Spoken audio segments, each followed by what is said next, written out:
getting ready to walk you through is something that is known as the 4 C's of acquiring customers.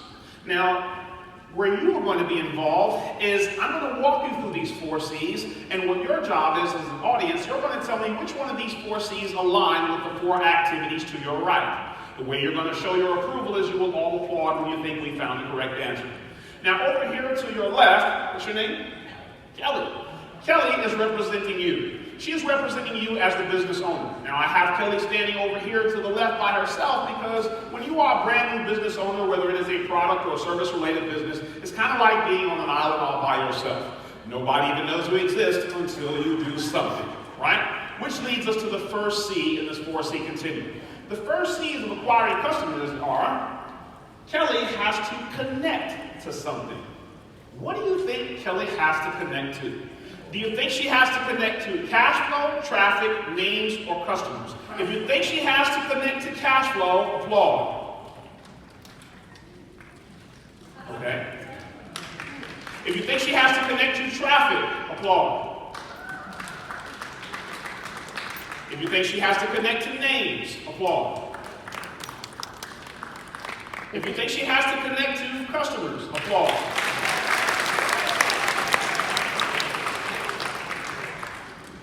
You got the first one wrong. When people are brand new in business, especially if it's a brick and mortar establishment, many entrepreneurs will pay dearly so they can be located someplace where they can capitalize off of the organic what? Traffic. Put me there on a busy thoroughfare. I like to be located at the end of the busy highway. I don't mind if you put my business right there in the center of the doggone shopping mall. Yes, I know I'm going to pay for marketing. I get that. But it sure would be nice, even if I had no marketing budget whatsoever, if I could still profit because of the sheer location of where I am. How many of you understand this? If you don't, let me say it another way. Some of you are doing this exact same thing online right now. Some of you are paying someone dearly for SEO, search engine optimization. Why? So that you can be ranked higher in the search engines. Why? So that you can be more visible. Why? So that you can get more what? Traffic. If you got the first one wrong, that's okay. We're just getting started. Great. So Kelly's no longer on an island all by herself. So at this point now, some people have seen her online, well, they've come by the physical establishment, but the next C here is Kelly has got to capture something. What do you think Kelly has to capture? Do you think she has to capture cash flow, names, or customers? If you think she has to capture cash flow, applaud.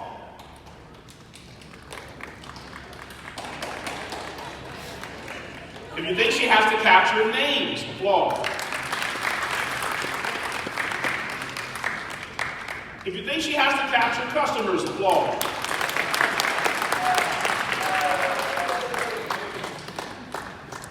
You got the second one wrong. The first few people who respond to your business are not real customers. These are the looky-loos. These are the tire kickers. These are the people who come by your establishment and say, oh, you built an ice cream shop? When did they build an ice cream shop? Hobby dog. You know what? Next time I'm in the neighborhood, I'll come by with my kids and I'll buy some ice cream. Notice they didn't buy anything yet? You get the exact same thing happening to you online. People go to your website, they put in their name, they put in their email address, they put in their phone number. You got everything from them except money. They are not real customers. These are just a collection of names. Online, they call this lead generation. Am I making sense, yes or no? Yes. All right, this contest is about to get a little easier now. You got a 50-50 shot on the next one.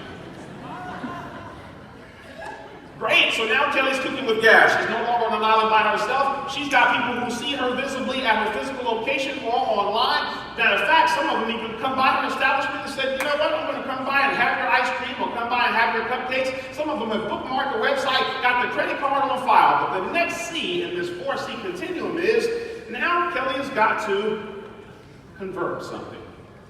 What do you think Kelly has to convert?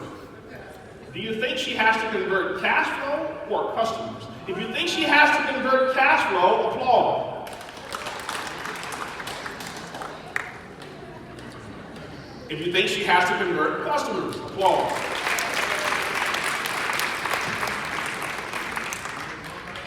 You got the third one. Congratulations. You got it all right.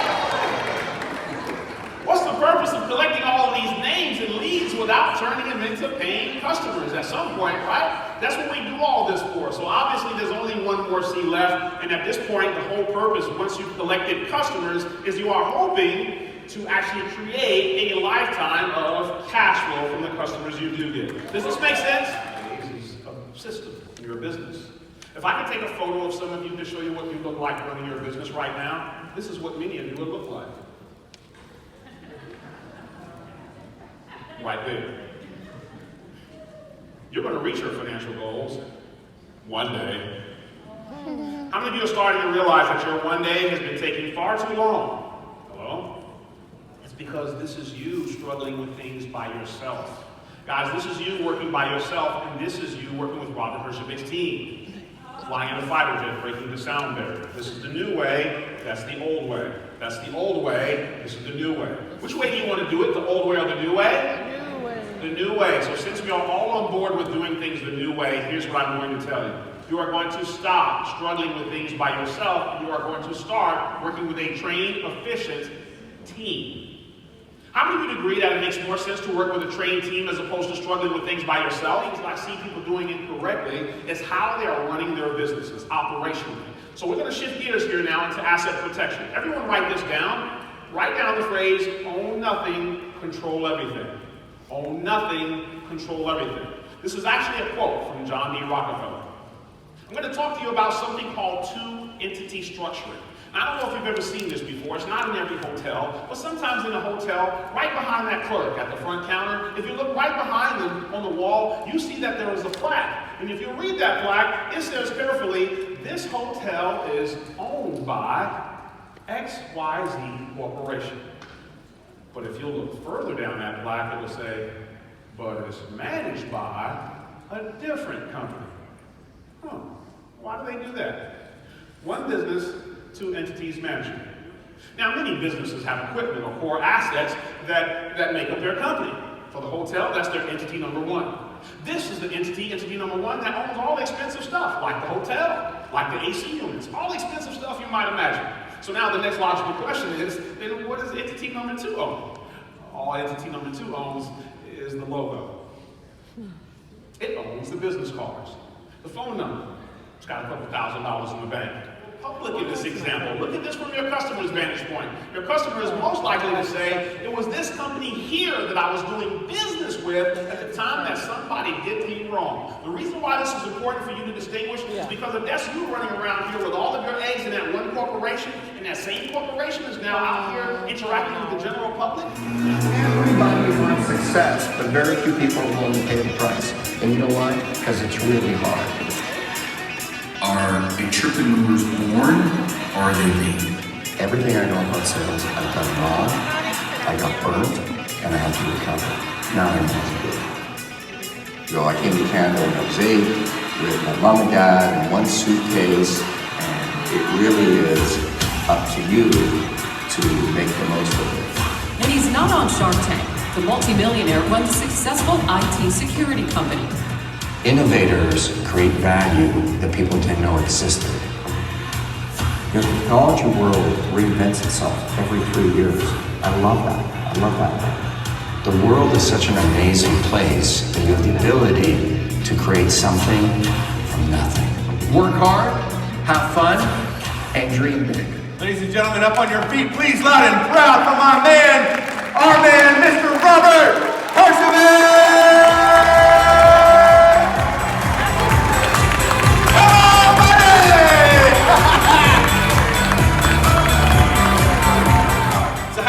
I'm doing wonderful. So grateful for you to be here. Thank you so much for hosting this event, for having this event. Thank you for everybody for coming. This is great. We absolutely love it. We have a lot of entrepreneurs and entrepreneurs here. A lot of people getting in the business. It's great. And for you, when you started out your business, you got the big, business going on now. You're a big entrepreneur. Tell us a little bit about how you started. Like, did you wake up one day and you're like, here's my invention, here's my business, I'm good to go? Or how did it go for you? Yeah, I think Mark Cuban and I had this discussion on the show one time in between pitches. The amazing thing on our show is there's a lot of downtime. We know nothing about the people that are coming in. So when those doors open, we've never met them. That's why, first question is, what's your name? The average pitch is about an hour, and no matter how long or short, it gets edited into 7 minutes. And so Mark and I were sitting around one day, and Mark tells me when he was 12 years old, he knew he wanted to be a billionaire and start his own business. And I remember, and then he gets up and leaves, and I remember being really depressed, thinking, wow, 12 years old. You know, when I was 12 years old, I just didn't want to be poor. Like, I had no visions to pay my mortgage. So I thought, what am I going to do? So I thought, I'll sell something. So I sold a computery thing, and somebody bought it, and I was like, wow, this is great. And then I actually ended up getting a job while running the business on the side. Because I'm just going to do this for a little while. It's never going to work out. I don't know anything about business. I don't have an MBA. I don't even start a business. So I kept selling stuff and took on the other job. And then one day in my new job, my boss comes along and goes, what are you doing? Because I was running both things. And then I just ended up quitting. And so it's okay not to be born into it. Yeah. I think that's one of the big fallacies. People think, well, I don't know how to do it. You know, I didn't go to a big fancy school. My parents didn't do it. You can learn all those skills. And pretty quickly I realized while I kind of fell into it, I got to learn how to do it. And so I really started investing in myself and trying to figure it out. I went to a Tony Robbins seminar when I was my very early 20s, took all my pennies, saved them, and it was great. Learned a lot. So you used to go to these seminars as well? I did. I'll never forget. I went to my first seminar. It was a Tony Robbins seminar. And all my friends said, this is such a waste of time. Why are you going to go? And I'm just like, I'm sure somebody here told you, I wouldn't go to that thing. It's such a waste of time. And what I learned pretty quickly is the less you have, the more you have to invest in yourself. If your parents are rich and they're going to set you up with a job, you know what? You probably don't need to go to a seminar and learn how to do sales or start a business. But when you have nothing, your only asset in life is you. And when it's only you, you better really be good. And you better invest in you, and you better be able to take on the world. And so I just always felt that the better I got, the higher the odds in life of me doing something with myself. Yeah, there's some, that I like what you've said before, because, he and I, we're best friends, and so we talk a lot. But there was one time where I was with you, and we were talking, and you said, you are the best, investing in yourself is the best investment because you can never lose it. Yeah, wow, did I say that? You did. Dude, you said, this is what I love about him. He says some serious things, and he's like, I really said that. The crazy thing about our show is we just talk. There's no script. It's very live that way. So sometimes you'll say something, and then somebody will say it to you, and you're like, wow, that's really good. Like, you said it. The hard times are not sent to break you. They're sent to make you. And so you gotta go. I love that, man. So how, for you, knowing this, right, you have this mentality. Was this something that you always had instilled in you, something that your parents had, like, it's not here to break you, it's here to make you, like, oh, you're a very positive guy. Yeah, it's funny because I watch me now, and I'm like, who the hell am I? Because when I was 21 and 25, I was so deathly afraid of everything. I mean, I was afraid of my own shadow. I couldn't speak to a group of people. Typical immigrant. I thought, I don't have to talk to people. As long as I'm great at what I do, someone will find me. The fortune will come to me. It'll just kind of knock on my door miraculously. And it took a lot of willpower to get here. And I never did. I tried, and I tried to, be stronger and more positive, but I would always hit a wall and fall back.